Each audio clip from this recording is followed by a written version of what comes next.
Los traumas no son fenómenos poco frecuentes. Valorar cuántas personas están traumatizadas depende, evidentemente, de la definición de trauma. La palabra trauma proviene del griego y significa herida y lesión. Pero, ¿qué significa concretamente una herida o lesión psíquica? Los traumas no son solo una de las muchas causas de la aparición de trastornos psíquicos, sino su causa principal. La mayoría de las enfermedades físicas y la mayoría de los conflictos o trastornos psíquicos son síntomas consecuencia de traumas. La psique humana puede generar 3 estados elementales. 1. Estados en los que nos sentimos bien, en los que podemos afrontar nuestro día a día de la mejor manera, en los que exploramos nuestro entorno con curiosidad y aprendemos cosas nuevas, en los que nos divertimos y nos alegramos, y en los que nos recuperamos y regeneramos. En este tipo de estados nos sentimos seguros y a gusto, y no nos amenaza ningún peligro existencial de forma directa. Podemos estar bien con nosotros mismos y abiertos a nuestro entorno. En estos estados estamos en condiciones de seguir desarrollándonos psíquicamente. 2. Estado generado por los programas de estrés con los que reaccionamos ante amenazas actuales existentes. Aquí ocurren 2 cosas: una apertura repentina de todos los canales psíquicos para percibir la amenaza de forma amplia y precisa, y una focalización de las percepciones, sentimientos y pensamientos hacia los peligros. Todos los esfuerzos están dirigidos a eliminar o escapar de estos peligros. La concentración en la amenaza real conduce a que otros programas, que se especializan en digerir alimentos, recuperarse, regenerarse o reproducirse, se desconecten en gran medida. 3. Estados representados por los programas de trauma y emergencia, que entran en juego cuando los programas de estrés no pueden evitar los peligros existenciales y la amenaza se vuelve insoportable. De esta situación sin salida, proseguir con los programas de estrés conducirá a un hundimiento seguro. Por este motivo, los programas de estrés tienen que ser detenidos en su punto álgido. Por ejemplo, si el impulso espontáneo de pedir ayuda en una situación de emergencia atrajera precisamente la atención del perseguidor hacia nosotros, tendríamos que reprimir nuestro grito de socorro. En una situación de trauma, para poder sobrevivir, es necesario que las reacciones de estrés, que están en pleno funcionamiento, se congelen y las funciones psíquicas elementales se bloqueen. Los traumas son experiencias de la vida de una persona que no se pueden superar con una relación directa con la realidad, sino solo suprimiéndola e interrumpiendo los programas psíquicos de estrés. Suponen una conmoción tan importante de la vivencia emocional que no pueden ser integrados en los programas de procesamiento de información de la psique ya existentes, por lo que los traumas tienen que ser separados de estos. La psique pierde con ello su verdadera función: explorar la realidad de forma coherente para el organismo vivo. En situaciones de trauma se utilizan partes de la psique para impedir un reconocimiento completo de la realidad.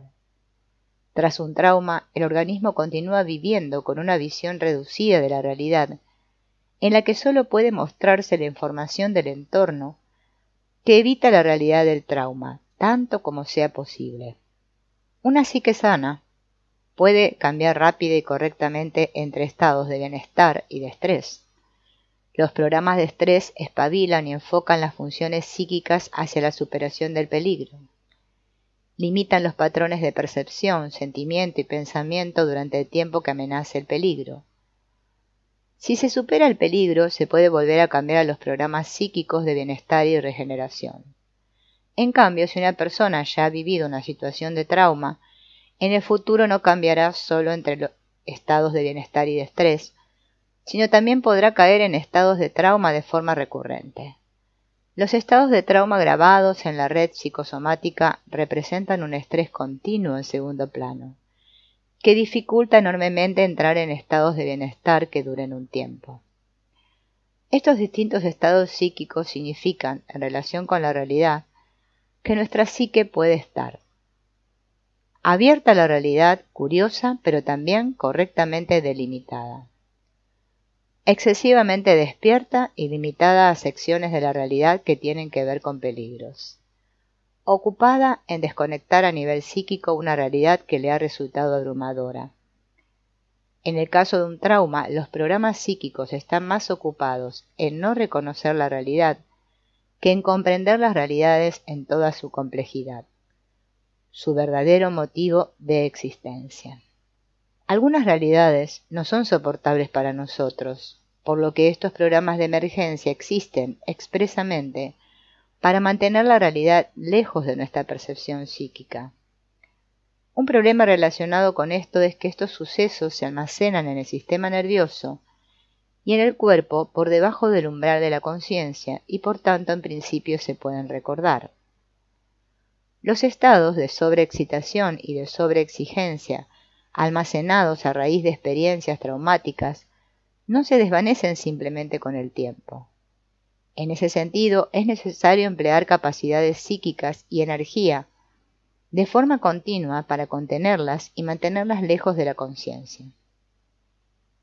Los estados de trauma permanecen de forma duradera en el organismo de una persona y si no se liberan, se promueve la tendencia a reaccionar con programas de estrés, aun cuando una persona psíquicamente sana pudiera superar la situación con sus programas normales.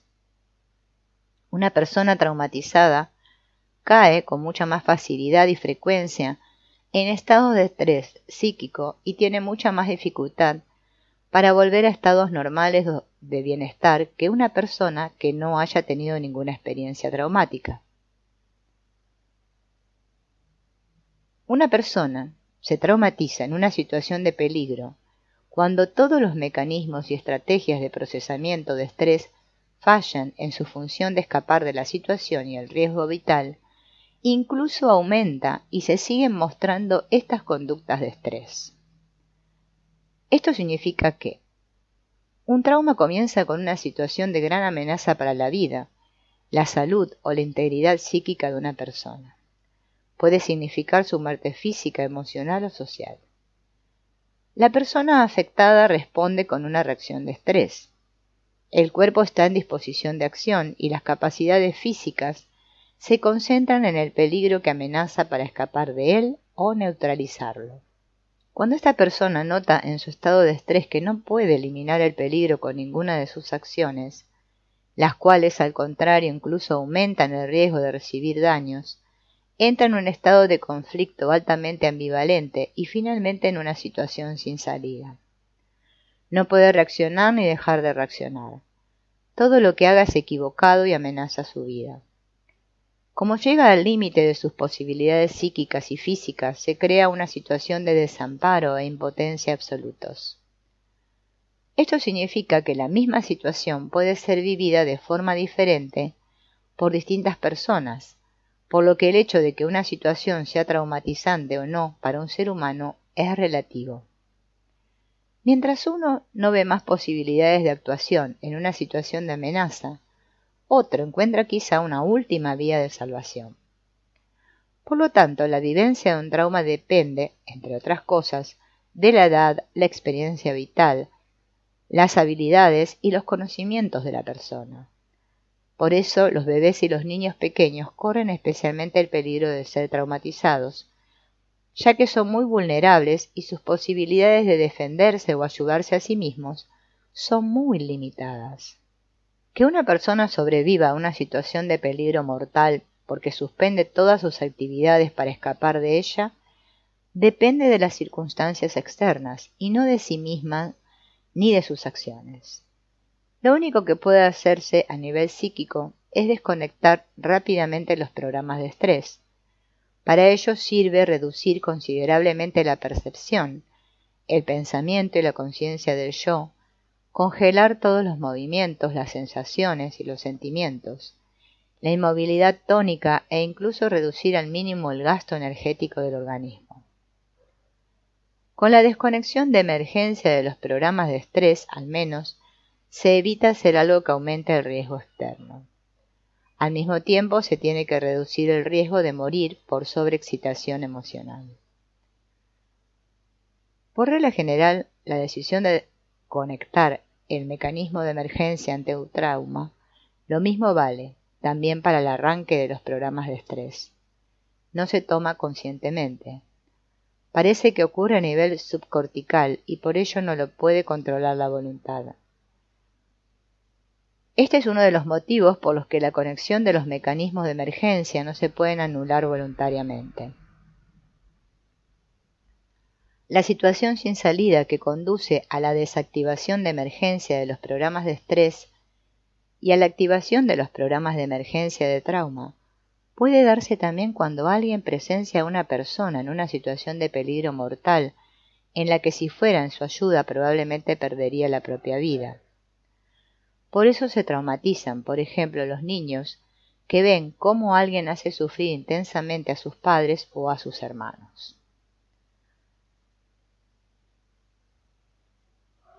En una situación de trauma, al sistema psíquico le quedan dos posibilidades.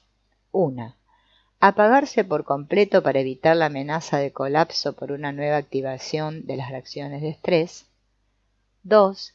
Fragmentarse en sistemas menores, ya que no puede funcionar más como una unidad. La fragmentación de las conexiones psíquicas es el procedimiento esencial para sobrevivir a una situación de trauma físico-psíquico. Si la psique está en un estado de alta tensión y todo lo que una persona pueda hacer en esa situación solo sirve para empeorarla, es necesario encontrar una vía para solucionar el dilema entre el estado de estrés extremo y la necesidad de no hacer nada.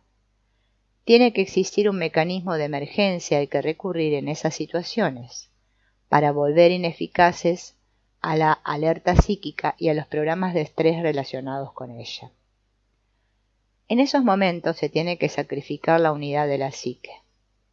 Esto conduce a una división del estado psíquico. Una parte se queda en el estado de estrés y la otra se libera de ello dejando de percibir y de sentir la amenaza. Si percibimos algo que es peligroso para nosotros y nos puede producir dolor, la percepción se enfoca en este peligro y se adopta una reacción de hipervigilancia. Mientras haya una posibilidad de escapar o de detener el peligro, la persona afectada puede mantenerse en contacto con su cuerpo y con su miedo, orientar su reacción hacia el peligro y dirigir la señal de miedo para luego actuar. Sin embargo, si el peligro se vuelve abrumador y no hay posibilidad de protegerse de él, ocurre la disociación y el cuerpo cambia a un estado de insensibilidad. La psique pasa a flotar ingrávida, liberada del cuerpo. De este modo, el sistema del miedo se programa a un nivel de sensibilidad más elevado. A partir de ese momento, escanea el entorno con más intensidad en busca de posibles señales de peligro, para, en caso de necesidad, poner en marcha el mecanismo de desconexión de emergencia, con suficiente antelación y anticiparse a la experiencia dolorosa. Por ese motivo, las personas traumatizadas son más miedosas. Pueden estresarse por situaciones en las que personas no traumatizadas no verían aún ningún motivo para inquietarse. Cambian mucho más rápido al estado de disociación que las personas no heridas. El mecanismo esencial para seguir viviendo tras una experiencia traumática es la disociación generalizada y la fragmentación duradera de la psique. Vamos a diferenciar tres estados psíquicos distintos de la personalidad de una persona traumatizada. 1. Las partes sanadas de la personalidad. 2. Las partes traumatizadas de la personalidad. Y 3. Las partes supervivientes del trauma. Las partes sanas. Algunos aspectos de las partes sanas de la personalidad a pesar de haber vivido una experiencia traumática, siguen siendo estructuras psíquicas que funcionan correctamente. Partes traumatizadas. Son las estructuras psíquicas en las que están representados los sonidos, olores, imágenes, percepciones, sensaciones corporales, sentimientos de miedo, rabia, pudor o asco, y todos los pensamientos que recorren el cuerpo y la mente de una persona durante una situación traumática. Son disociadas, tan bien como sea posible, del resto de estados psíquicos para la superación inmediata del trauma. Las conexiones con estos estados y modelos de estimulación son interrumpidas, truncadas, anestesiadas o congeladas. Se las intenta confinar a nivel psíquico en una especie de cápsula de olvido. Son encerradas por gruesas murallas de protección. No obstante, esto no se consigue de forma absoluta. Las experiencias y energías traumáticas no pueden ser apartadas totalmente de la experiencia psíquica consciente. Por eso, en momentos de inactividad, por ejemplo, de noche mientras se duerme, la cápsula de seguridad se puede llegar a abrir y la persona traumatizada puede tener pesadillas horribles. Las características de una situación cotidiana que recuerden a las circunstancias del trauma original pueden convertirse también en disparadores que despierten los estados de trauma. Un olor, una imagen o un sonido bastan para que se reactiven violentamente las energías traumáticas disociadas en la psique y el cuerpo. La persona afectada comienza a experimentar flashbacks e intrusiones de la situación traumática que inundan su conciencia actual. Incluso décadas después de la vivencia traumática original, es posible que las estrategias de protección y defensa erigidas alrededor del trauma se colapsen y el trauma se agolpe de nuevo con toda su fuerza en la conciencia. La persona entra de este modo en un estado de retraumatización. Por ejemplo, en personas que tuvieron experiencias duras en la guerra, se puede observar que cuando son mayores sus bastiones interiores de represión se colapsan y se ven desbordados de nuevo por sus experiencias traumáticas. Partes supervivientes. El esfuerzo por asegurar la propia supervivencia es una de las condiciones básicas de todo ser vivo. Quien no pelea por sus recursos alimenticios está rápidamente en desventaja. Quien no asegura su espacio vital es apartado de él por otros. La finalidad puramente biológica de la vida es sobrevivir mientras esto sea posible y la supervivencia del organismo contribuya a la conservación de la propia especie. Visto de esta manera, la supervivencia representa la finalidad última de la existencia a la que se subordinan muchas otras. La salud, el bienestar o una buena vida son secundarios para un organismo cuando se trata de sobrevivir. Quien se está muriendo de hambre come prácticamente cualquier cosa. Los sibaritas no tienen ninguna posibilidad en esas situaciones. Para la supervivencia física de una persona se necesita cumplir unas condiciones mínimas: beber y comer algo cada día, protegerse del calor y del frío y tener contacto con otras personas. Quien tenga que encargarse de su propia supervivencia y la de otros que no puedan aún, niños o que ya no puedan, enfermos, impedidos, ancianos, ocuparse de sí mismos, tiene que aprovechar todas las posibilidades que se le ofrezcan. Esto puede provocar miedo y estrés continuo. En función del estatus social de esto surgen actitudes internas como: ten siempre cuidado, conserva todo lo que puedas conseguir, no tengas pretensiones, metas o deseos demasiado altos en la vida, adáptate y no busques conflictos con los más poderosos, en caso necesario sacrifica tu salud y arriesga incluso tu vida para sobrevivir. A pesar de esto, debido al gran desarrollo de nuestra dimensión psíquica, surge en nosotros la pregunta de si el estrés de luchar únicamente por la supervivencia de forma continua ¿Es suficiente motivo para vivir? ¿O si no sería posible llevar una buena vida, una vida con salud física y psíquica y con metas vitales que tengan sentido a nivel personal? Además, sobrevivir a situaciones y a periodos de necesidades materiales es algo muy diferente a sobrevivir a una experiencia traumática. Sobrevivir a un trauma impone a una persona la tarea de procesar psíquicamente una experiencia que la ha confrontado con el miedo a la muerte y con la impotencia para proteger su vida. Cada forma de trauma conduce a distintas estrategias de supervivencia. Reprimir la existencia de la experiencia traumática es una de ellas. Otra es negar que se haya vivido algo así, o actuar como si todo estuviera bien, o no ver los problemas en uno mismo sino en los demás. También indicar que no se tienen recuerdos o imágenes visuales, o no hablar sobre ello, o ni siquiera intentar recordarlo. También evitar todo aquello que pudiera provocar recuerdos, o buscar continuamente distracciones cuando vienen sentimientos desagradables. Otra es distraerse de sí mismo y ocuparse más de los demás que de uno mismo.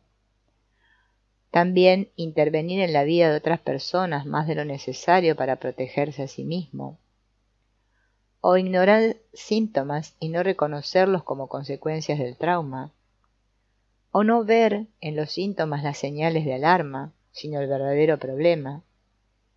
O querer eliminar rápidamente los síntomas. También puede ser reaccionar con agresiones hacia aquellos que expresen la verdad y recuerden o hablen del trauma.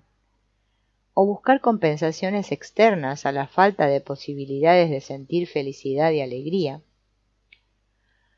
O infravalorar las consecuencias del trauma, si éste no se puede negar por completo, diciendo no fue tan malo, simplemente he superado estas experiencias. O refugiarse en roles, máscaras sociales. O inventar constantemente nuevas estrategias. O si no, hablar de forma inconcreta y en general. También considerar posibles conexiones ilógicas, o anular cualquier tipo de lógica racional para uno mismo, y si es posible también para los demás. O mentir y engañar en caso necesario. Y por último, refugiarse en esferas supuestamente superiores de espiritualidad.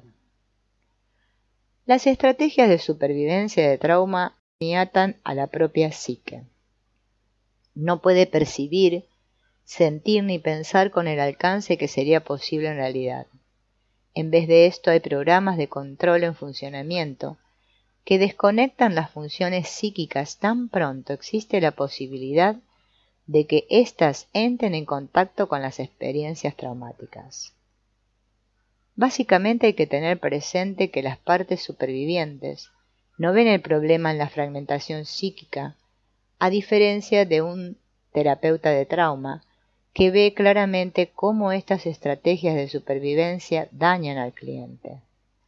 Las partes supervivientes siguen viendo la solución en la fragmentación psíquica y en la reducción y renuncia a la conexión con la realidad, tal como en la situación traumática original. Aun cuando las estrategias de supervivencia fueron imprescindibles en la situación de trauma, vistas a largo plazo, son siempre disfuncionales y ocasionan más daño a la persona afectada y a su entorno social que lo que tienen de utilidad. Suponen esfuerzos innecesarios, exigen en exceso y generan mucho estrés. Aumentan incluso la probabilidad de tener nuevas experiencias traumáticas porque impiden a la persona afectada emplear sus capacidades psíquicas en toda su extensión para el contacto con la realidad. Las personas traumatizadas tienden a causarse daño a sí mismas y a otros, ya que en situaciones de miedo no pueden sentirse a sí mismas ni pueden percibir las emociones de otros. Un círculo vicioso de estrés, trauma, se pone en marcha y se mantiene en funcionamiento continuamente. Las partes supervivientes tienen sus propias expresiones verbales, En cuanto a las palabras y al tono, se trata de un lenguaje agresivo y de estrés. Por ejemplo, una enfermedad debe ser eliminada. Sus objetivos y argumentaciones son mayormente unidimensionales. Con frecuencia hablan sin parar y se van por las ramas, ya que mientras hablan no sienten nada.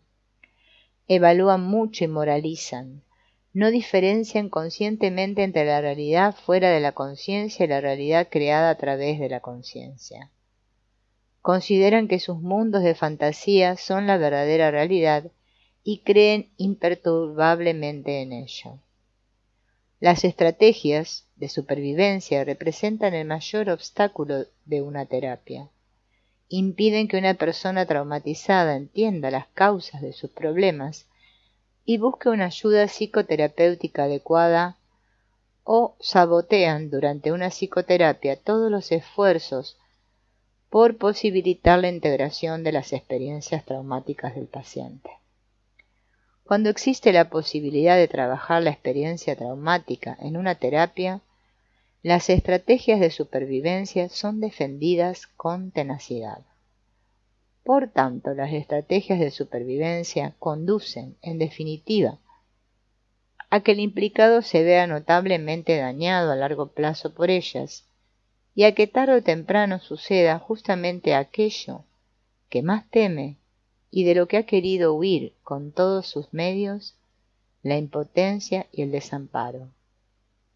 Por la actuación de las estrategias de supervivencia, se puede llegar incluso al punto de ocasionar precisamente lo que se quería impedir con la reacción de emergencia al trauma original: los daños más graves o la muerte de la persona.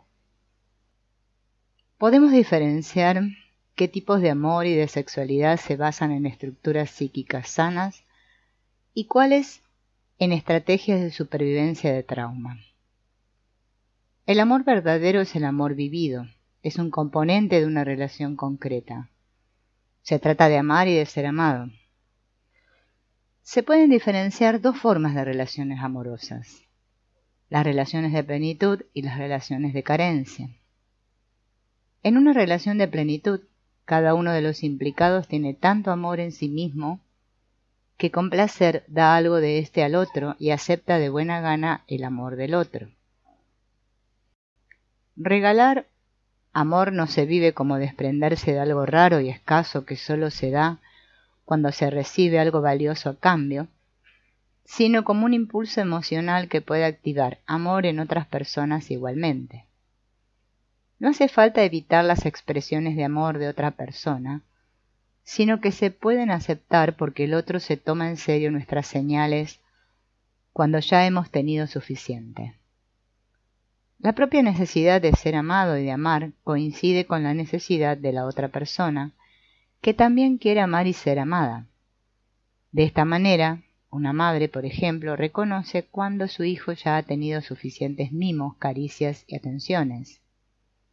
Un hombre respeta cuando su mujer ha tenido suficientes muestras de amor, e igualmente una mujer reconoce cuando su marido prefiere leer el periódico o ver un programa deportivo en vez de ocuparse de ella. Nadie tiene que tener miedo de perder el amor del otro si no se está disponible en todo momento. Se tiene que temer dejar de ser amado si se han cometido errores o si se tiene uno de esos días en los que uno no se aguanta ni a sí mismo. En cambio, en una relación de carencia, los miembros de la pareja están necesitados y tienen en el fondo demasiado poco amor en sí mismos. Esperan recibir del otro lo que les falta. Por eso, el amor es un asunto agotador para ellos. ¿Qué tengo que hacer para que el otro me quiera? ¿Qué aspecto tengo que tener para que me considere atractivo? ¿Qué empleo o estatus social tengo que tener para merecer ser amado? ¿Qué pasa si ya no tengo éxito? ¿Si ya no soy atractivo? ¿Si me vuelvo mayor? ¿Qué tengo que hacer para compensar todas mis carencias y para ser amado a pesar de todo? La necesidad de amor infantil tiene su base en la dependencia de un niño de sus padres y el miedo de ser abandonado por ellos. Solo cuando el niño se da cuenta de que sus miedos primitivos no están justificados, y de que es aceptado amorosamente por sus padres, desarrolla esa confianza de base y puede desplegar sin estrés su propio potencial de amor. El amor de un niño hacia sus padres es una de las emociones más fuertes que existen. En su forma menos desarrollada es muy exigente y posesivo.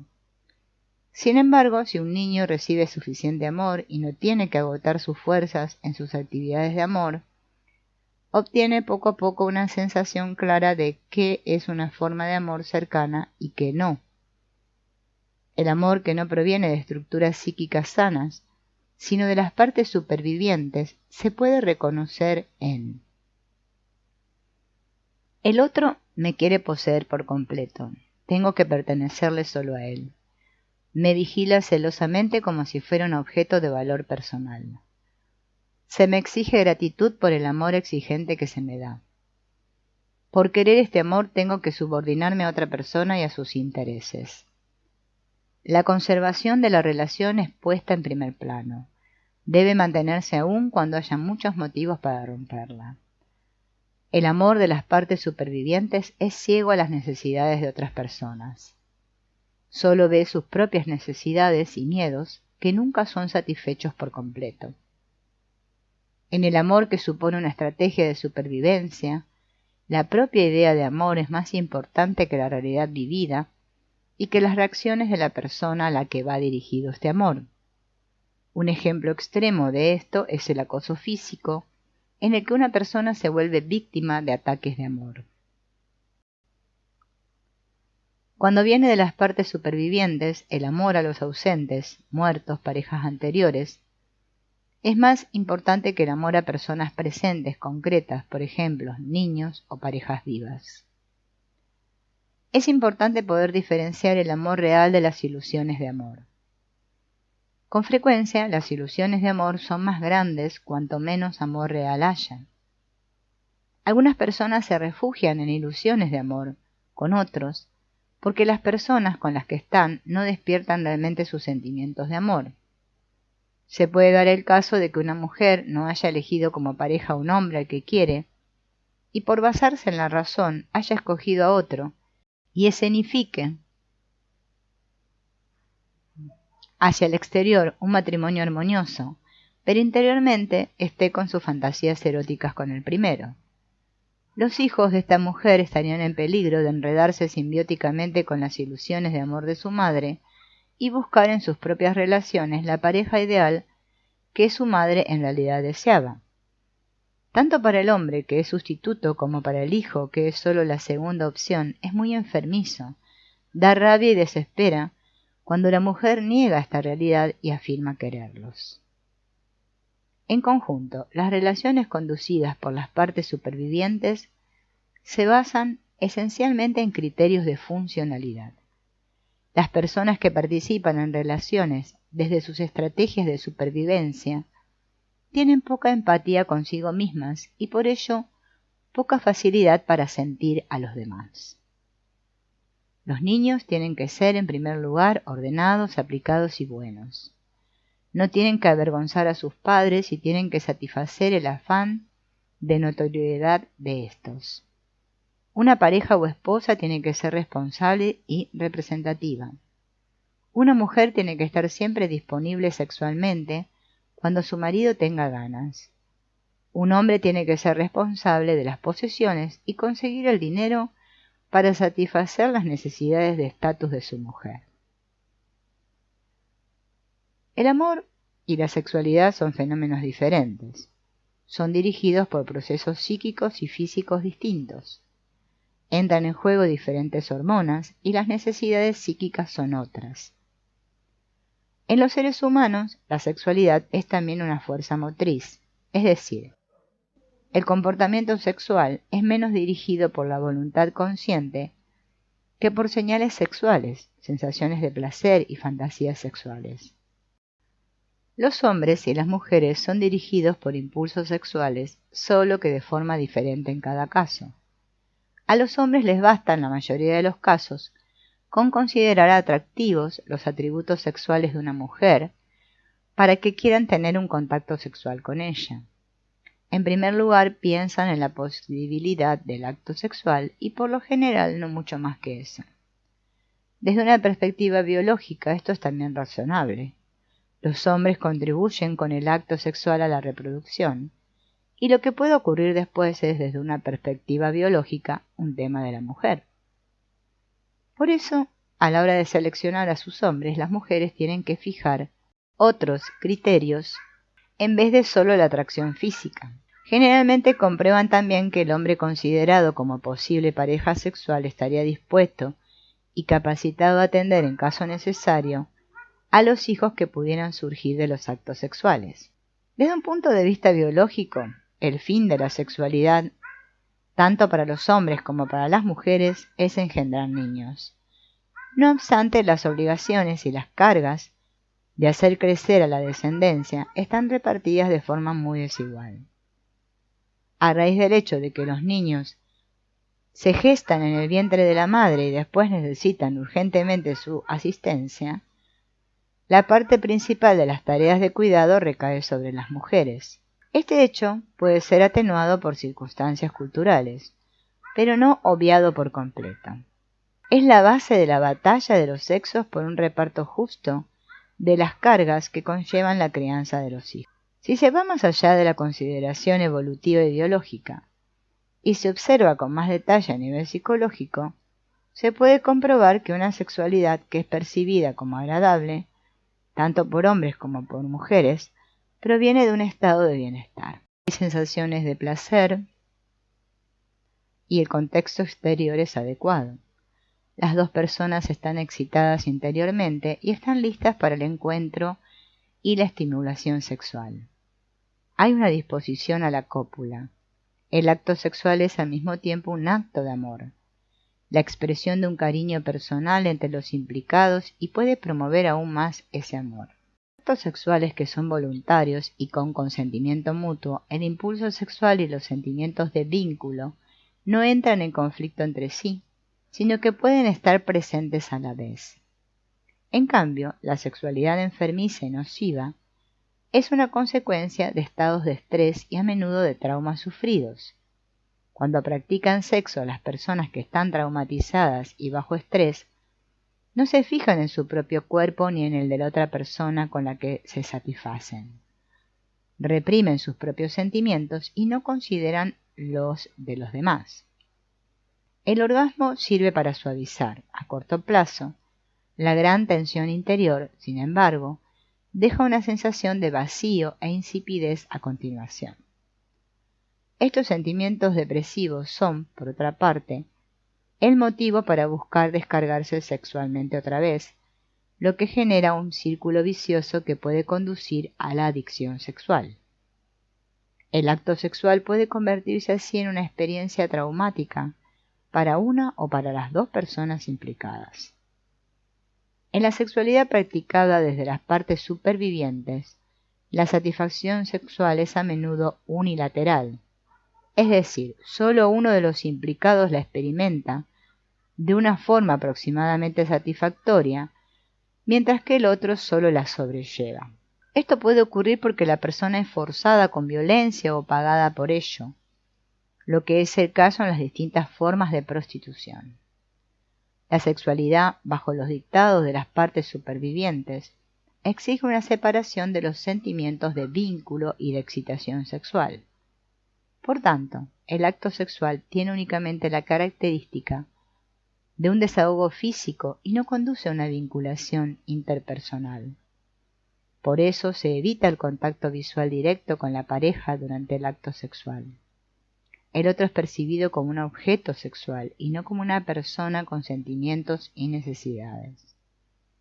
Además, se le atribuyen necesidades que, por regla general, no tiene. Por ejemplo, ciertos hombres tienen la impresión, que emana de sus propias fantasías de agresividad, que las mujeres quieren y disfrutan de ser dominadas.